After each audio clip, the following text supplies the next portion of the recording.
Welcome back, guys. It's been a while, I know, but we're back with the Players Experience podcast. I'm happy to welcome you in our first guest of the new season, former speed skater for Team Canada, Denny Morrison. Denny talks about what it was like with his career as a speed skater, what it was like to also go through a couple horrific accidents, including a motorcycle accident, suffering a stroke, and really getting back on the horse to compete at the 2018 Winter Olympics. Before we bring Denny onto the show, we just want to give a shout out to all of our sponsors for all their hard work and dedication for the show, including our videography and photography team. So make sure to check them all out. Also, guys, if you haven't done it yet, make sure to follow us on YouTube, Spotify, and Apple Podcasts. Hit that follow, hit that bell, so you know when more episodes are going to come out. Let us know what you think in the comments of the show, and we will look forward to hearing from you. Now, without further ado, let's bring Denny on the show, and we'll talk about his speed skating career.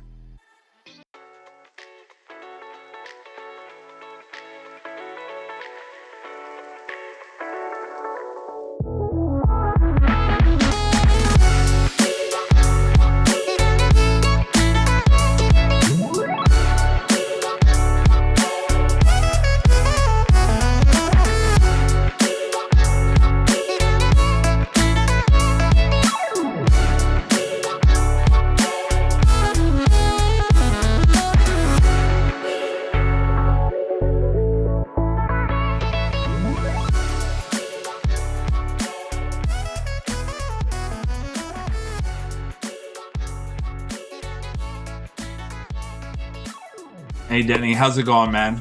Good. How are you doing? Good. Thanks so much for taking the time to be on the show. How has your summer been?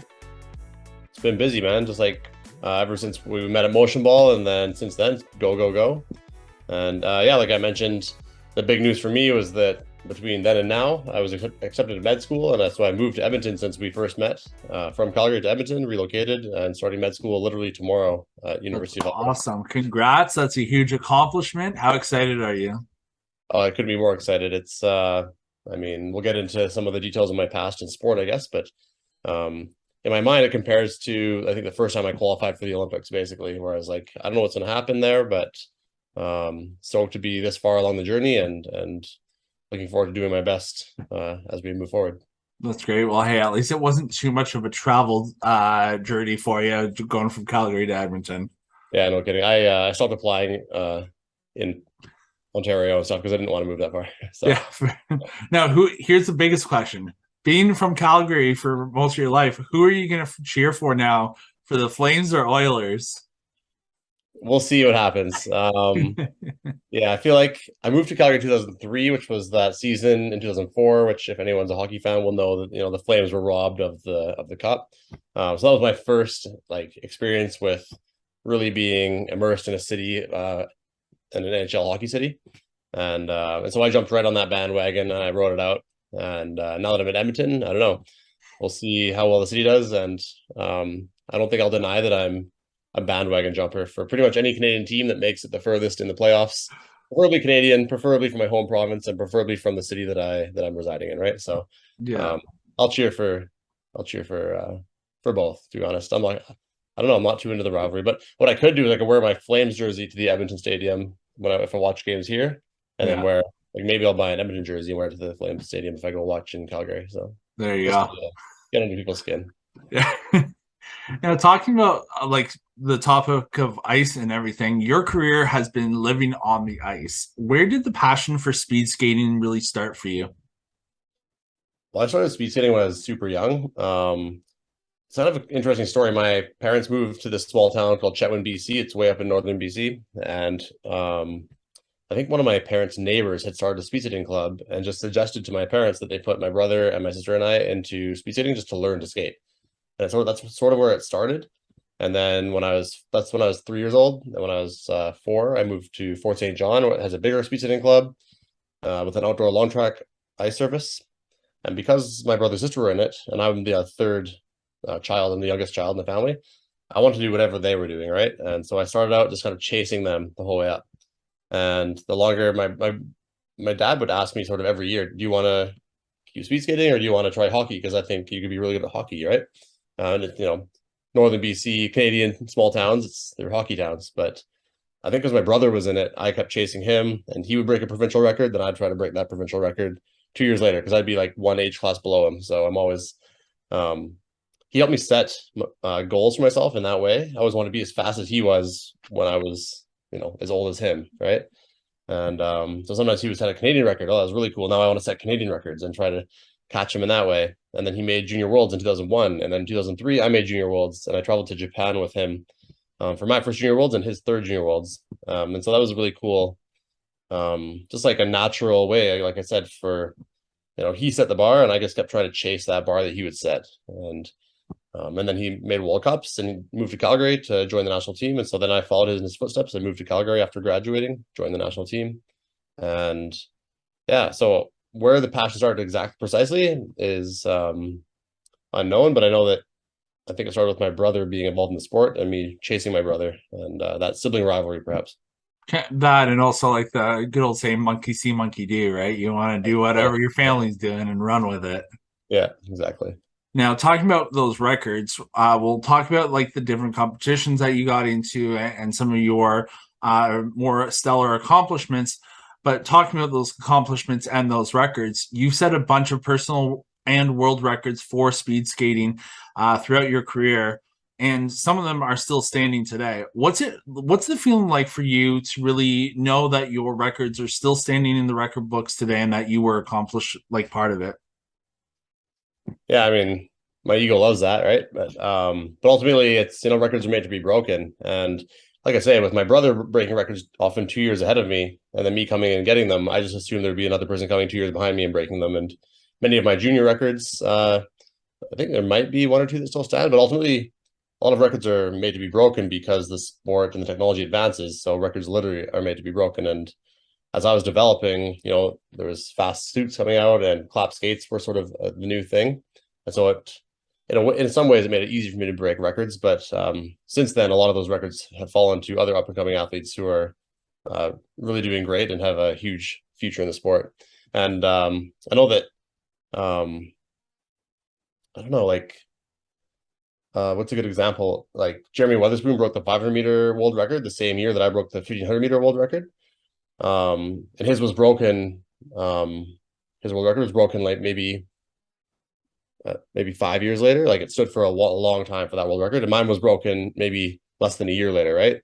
But my Canadian record still stands. But a Canadian has also broken his Canadian record in the 500. So it's sort of like, it depends how you interpret the data, and ultimately, like I say, records are meant to be broken. I want to see the future of the Canadian team continue to excel in the sport of speed skating. And to excel in the sport of speed skating is going to require breaking my Canadian record first so that they can go on and break the world records to come. So I don't want to make it's kind of bittersweet, right? Like my ego likes that I'm hanging on to that Canadian record, but ultimately I'm cheering on those guys to go out and smash them, because those guys, I know a lot of the skaters on the team now, and they have big goals and all the potential in the world to leave my Canadian record in the dust as they pursue the world records in those instances. So that's sort of how I look at that.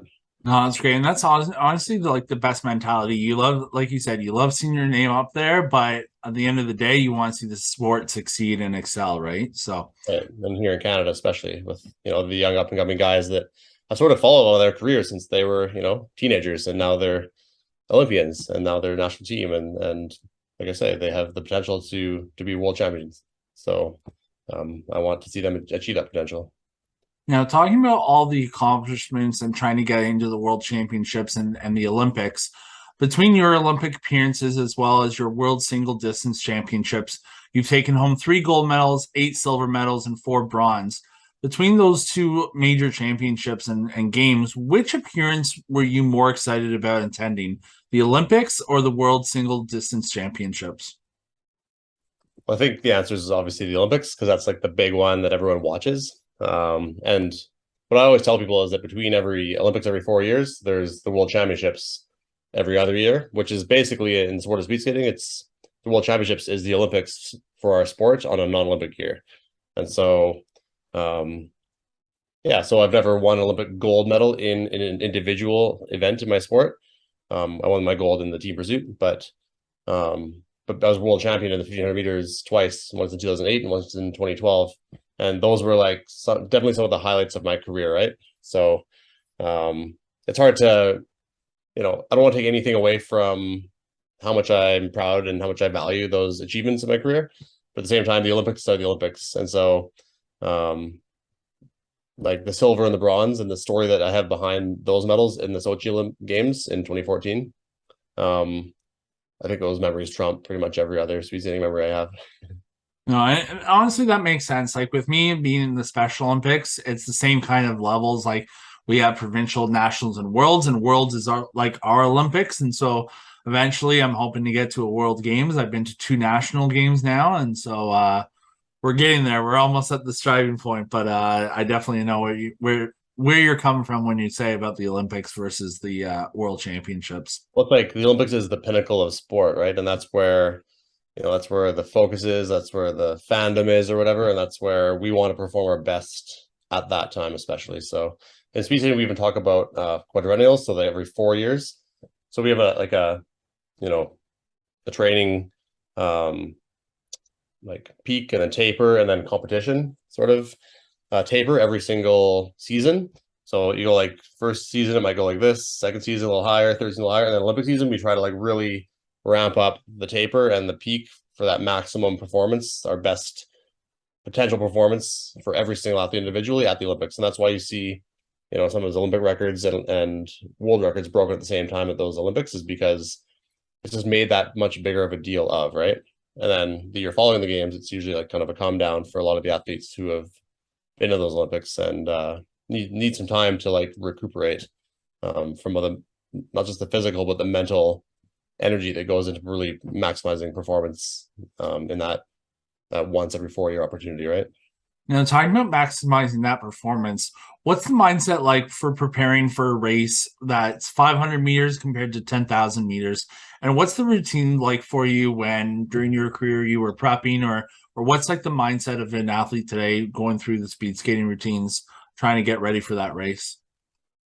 Yeah, I mean, it's so specific to the race. And for instance, like Laurent de Brule or Gil Jr. will have a slightly different warm-up routine than me because I'm a middle distance skater, and one of those guys are 500-meter skaters, and then guys like Graham Fish and Ted-Jan Blauman are 10,000-meter skaters, right? And so the warm-up is quite a bit different for each of those distances, just because of the length and the nature of the race and the physiology, I guess, it's required within each race. But I Gotcha. know for me, for a lot of, because I was middle distance, I would go to world championships and I'd race 500, then 5K in the same day, and then the next day we'd do 1,500 and 10K. So I would try to really have like you say, routine is the key word there, right? I try to have a routine in my warm up and maybe just a little bit more explosive, like maybe one or two more jumps for the 500-meter race than for the 1,500. And then one or two jumps less for the 10,000-meter race than I had for the 1,500, and more of a cardio based workout on the bike or something like that to open up my cardiovascular system before a longer race. So that's kind of how I broke down the things. Ultimately, the routine, though, the whole point of the routine of the warm up for me was to get my head into the headspace for race time, right? And so when I think of routine, the routine was, to get myself stimulated without being overstimulated. And I would talk about like sort of the intensity, the excitement before racing. It's kind of controlling that excitement.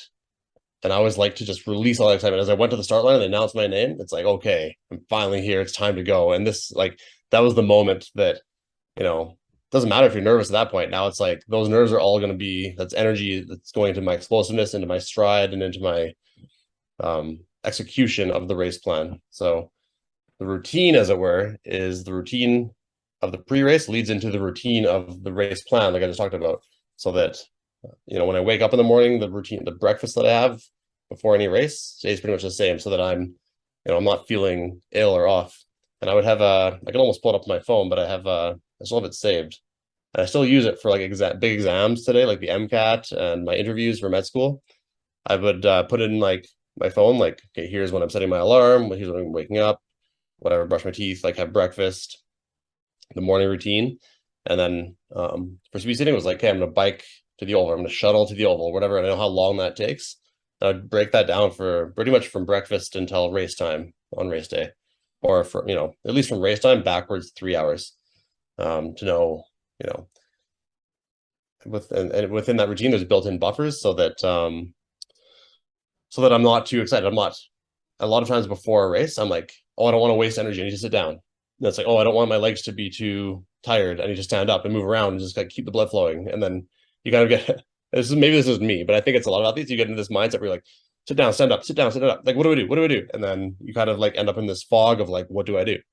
And so my routine or whatever that I would put on it was usually a piece of paper back in the day, but I would just write out, just relax. I'd put on there like chill, and then I'd have like a 20-minute session to chill. And then if the races were moved back or forwards for whatever reason, I could, change the length of that chill session to just like match when I was racing. Because everything in my routine leads up to tying my skates, putting on my skin suit, stepping on the ice for my pre-race warm-up, and then going to the line. And then that's when, that intensity and that excitement gets to maximize, and the routine now leads into the routine of racing, which is the same as the routine of preparing to race and the routine of training, right? So sorry for that long-winded answer, but that's kind of how I tried to make everything routine in my entire career, whether that was training, warming up, or racing. No, it's not a long-winded answer. It's nice. It's great to know the kind of in-depth side of things because, like you said, every athlete's going to have a different viewpoint on how their routines work, what works for them, what doesn't work for them. And you're 100% right. Me being a softball athlete, I'm always the same way running and hitting. It's like, okay, how early should I warm up my arm? How early should I run? Like things like that. It's the same idea. So no, it's neat to like hear that from different athletes and different perspectives of how they really get their bodies and minds in game ready performance, right?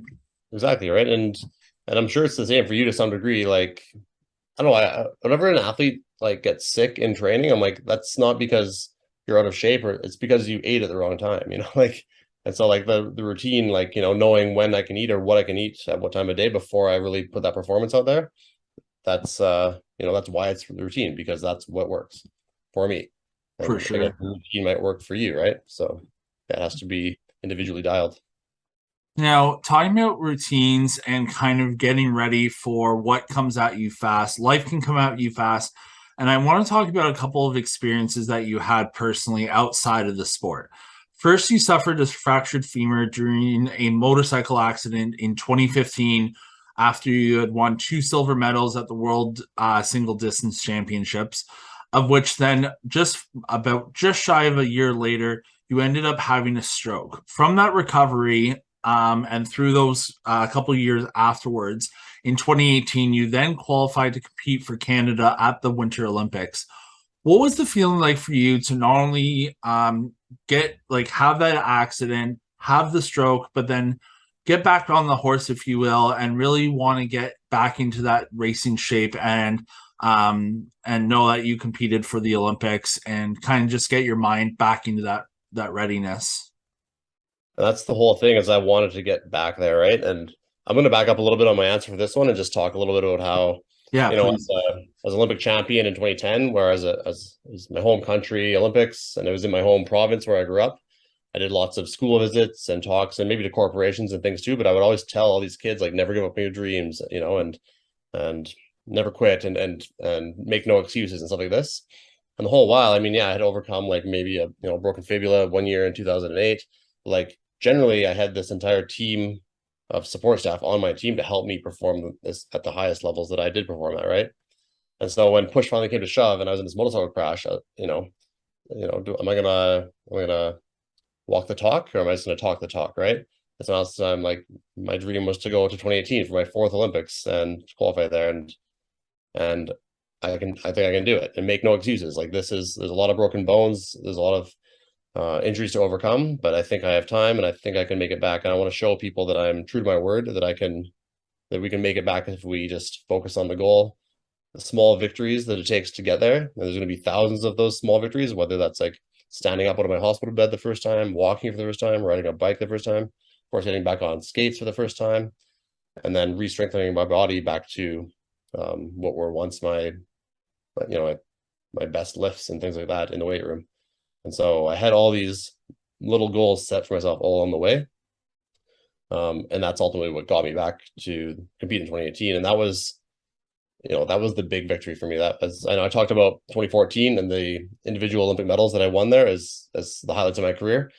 But in a lot of ways, for me personally, again, not as much maybe for a lot of media and things like that, but getting back to those Olympics made me really, I had to believe myself to do that, but it made me believe that I wasn't a liar and telling other people, you can do this. Just keep believing in yourself, keep pushing forward, focus on the process, and celebrate the small victories along the way. And you can achieve any goal you want to achieve if you just keep it all in check and keep moving forward.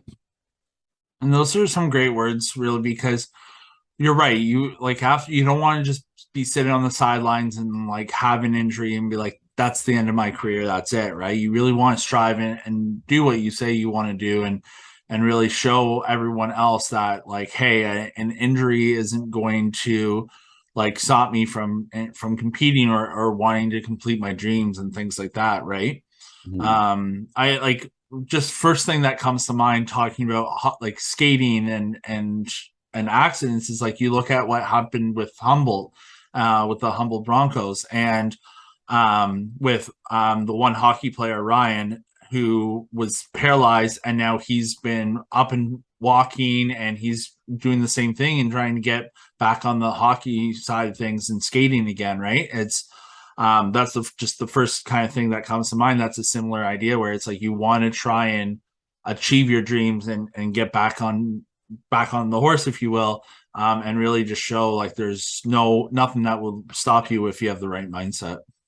Exactly. And even those words, if you have the right mindset, that's something that Ryan from the Hubble team, like you say, he would have had, we can tell his story here in 30 seconds, and that's really easy for us to do and celebrate.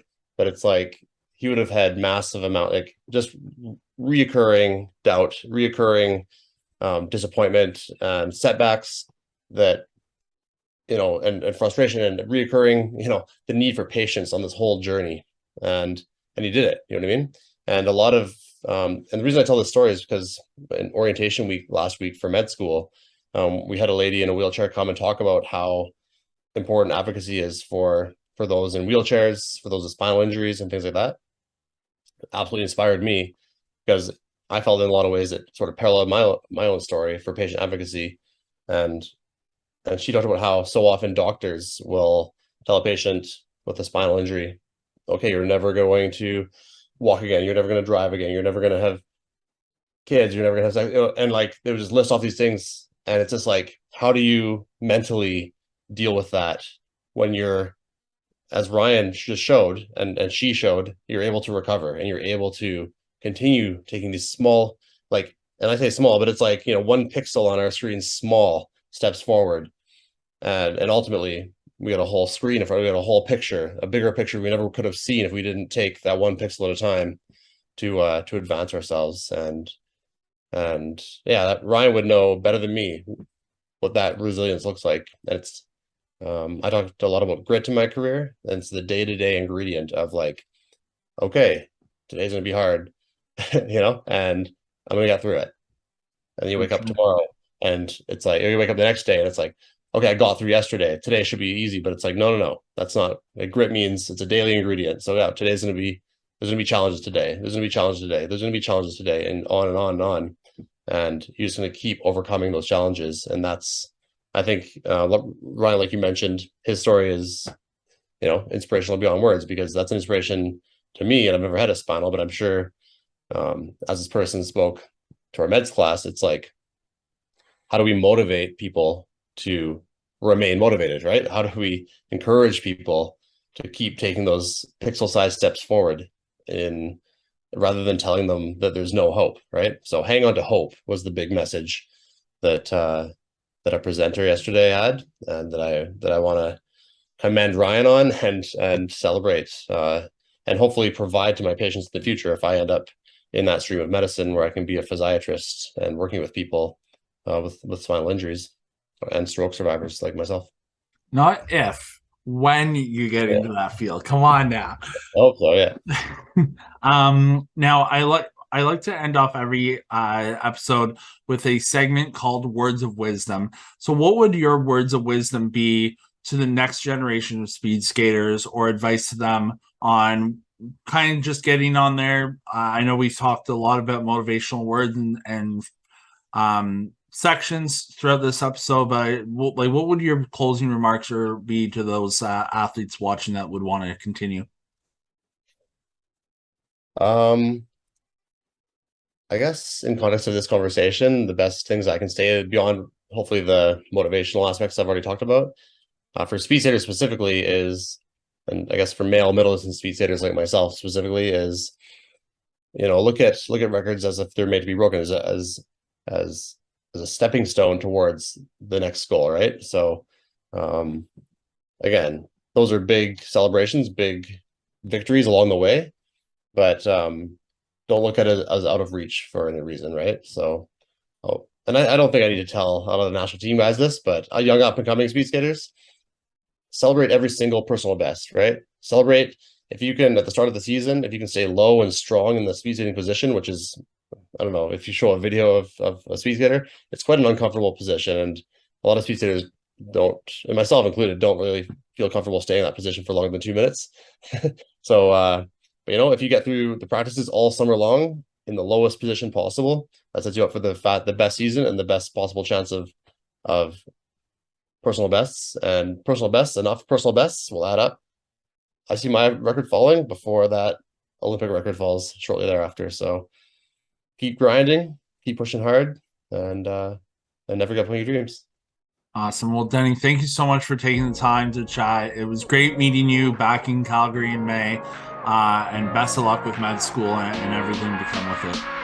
Thanks so much, Ryan. Appreciate you having me on. All right, take care. Yeah.